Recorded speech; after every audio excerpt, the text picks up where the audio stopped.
अमृत के धार के हो कितनो पियाई गो माई बिना। कैसे करे जवा जुड़ाई भाई गो माई बिना। अमृत के धार के हो कितनो पियाई गो माई बिना।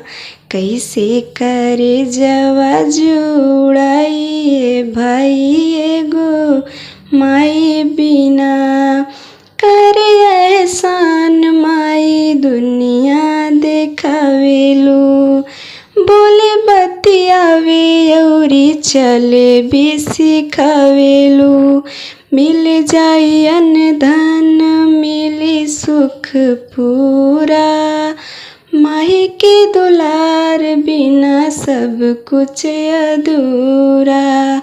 अमृत के धार के हो कितनो पियाई गो माई बिना।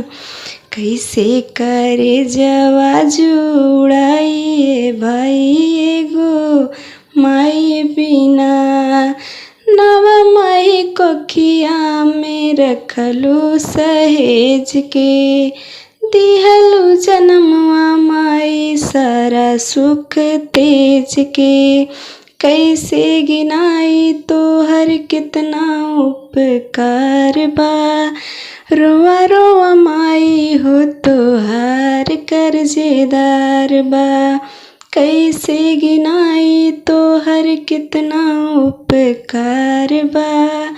रोआ रोआ माई हो तोहार कर्जेदार बा। अमृत के धार के हो कितनो पियाई गो माई बिना। कैसे करे जवा जुड़ाई भाई गो माई बिना। कैसे करे जवा जुड़ाई भाई गो